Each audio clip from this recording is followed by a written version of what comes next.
Hello everyone, আসসালামু আলাইকুম। আশা করি যে যেখানে বসে ভিডিওটি দেখছেন সবাই ভালো আছেন, সুস্থ আছেন। নতুন আরও একটি রেসিপি নিয়ে হাজির হয়ে গেলাম। আজ আমি আপনাদের সাথে শেয়ার করছি একটা বিকালের নাস্তার রেসিপি। আর বেঁচে যাওয়া রুটি দিয়ে একটা নাস্তা বানিয়ে দেখাবো, খুবই কম উপকরণে এবং হেলদি এবং টেস্টি একটা রেসিপি। আর আমার মনে হয় ছোট বড় সবারই খুব পছন্দ হবে এই রেসিপিটা তৈরি করলে। তো যখন তৈরি করবেন একটু বেশি করেই তৈরি করবেন। চলুন মূল রেসিপিতে যাওয়া যাক। আমি এখানে টোটাল রুটি নিয়ে নিয়েছি 3টি। তো এখন হচ্ছে আমি রুটিগুলোকে একটু ছোট ছোট করে কেটে নিব।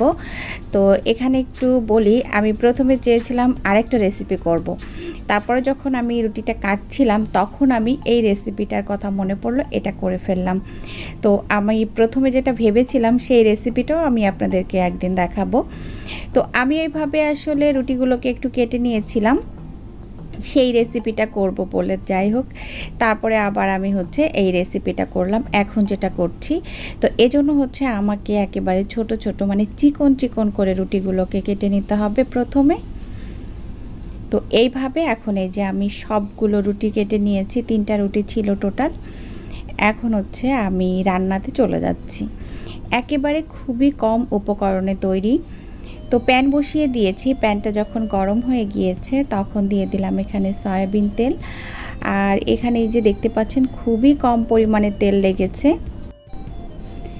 তেলটা যখন গরম হয়ে গিয়েছে তখন দিয়ে দিচ্ছি সামান্য এখানে রসুন কুচি, তারপরে দিয়ে দিলাম একটু পেঁয়াজ কুচি, এখন দিয়ে দিচ্ছি একটু কাঁচামরিচ। খুবই কম উপকরণে হেলদি এবং টেস্টি একটা রেসিপি। এখন এই পেঁয়াজ রসুন কাঁচামরিচ সব কিছু একটু কিছু সময় আমি ভেজে নিব। এরই মধ্যে কিন্তু পেঁয়াজ কাঁচামরিচগুলো ভাজা হয়ে গিয়েছে। এখন এর মধ্যে আমি একটা ডিম দিয়ে দিলাম। এখানে আমি আজকে একটা ডিম দিয়েছি, আপনারা চাইলে এখানে 2টা ডিম দিতে পারেন। তো এখন ডিমটাকে আমি ভালো করে একটু পেঁয়াজ মরিচের সাথে ভেজে নিব, মানে হচ্ছে ঝুরি করে নিব। এখন আমি সামান্য পরিমাণ লবণ দিয়ে দিচ্ছি ডিমের জন্য। তো এখন ভালো করে মিশিয়ে নিচ্ছি লবণটাকে এবং ডিমটাকে, মানে হচ্ছে ঝুরি করে নিয়েছি।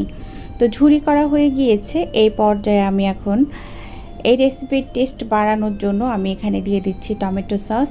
আর আজকের রেসিপিতে মূলত টমেটো সসটা একটু বেশি লাগবে। আমি প্রথমে একটু টমেটো সস দিয়ে দেখলাম যে আমার মানে আর লাগবে কি না।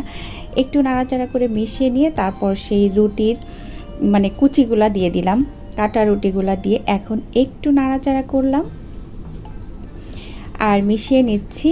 এখন একটু দেখছি যে টমেটো সসটা একটু কম মনে হচ্ছে আমার কাছে। তো আমি আরও কিছুটা টমেটো সস এখানে অ্যাড করব। আর এই রেসিপিটা দেখে আপনারা অবশ্যই বাসায় একটু তৈরি করবেন, না হলে কিন্তু বুঝতে পারবেন না এই রেসিপিটা কতটা মজার একটা রেসিপি।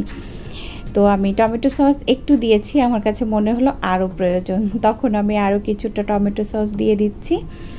তো এই যে টমেটো সস দেওয়া হয়ে গিয়েছে, এই পর্যায়ে লাস্টে আমি হচ্ছে এখানে দিয়ে দিচ্ছি সামান্য পরিমাণ চিনি। এই চিনিটা দিলে না এই রেসিপিটা আরও বেশি টেস্টি হয়। এখন দিয়ে দিচ্ছি এই অল্প পরিমাণে একটু অরিগ্যানো, এটা একেবারে অপশনাল। আর দিয়ে দিচ্ছি হচ্ছে সাদা তিল, যদি আপনার হাতের কাছে না থাকে এটা না দিলেও সমস্যা নেই। এখন দিয়ে দিচ্ছি ধনিয়া পাতা কুচি, আর ধনিয়া পাতাটা দেওয়ার চেষ্টা করবেন। এখন হচ্ছে একটু মিশিয়ে নিচ্ছি, মিশিয়ে নিয়ে তারপর আমি হচ্ছে সার্ভ করব। খুবই হেলদি এবং টেস্টি একটা রেসিপি, আপনি বাসায় একদিন অবশ্যই করবেন। আপনি করে শুধু একদিন দেখেন, আপনার বাসায় সবাই আপনার প্রশংসা করবে, এতটাই মজার হবে রেসিপিটা। অলমোস্ট হয়ে গিয়েছে। এতক্ষণ সাথে থাকার জন্য সবাইকে অসংখ্য অসংখ্য ধন্যবাদ। সবাই ভালো থাকবেন, আমার জন্য দোয়া করবেন। আগামী রেসিপি দেখার আমন্ত্রণ জানিয়ে বিদায় নিচ্ছি। আল্লাহ হাফেজ, আসসালামু আলাইকুম।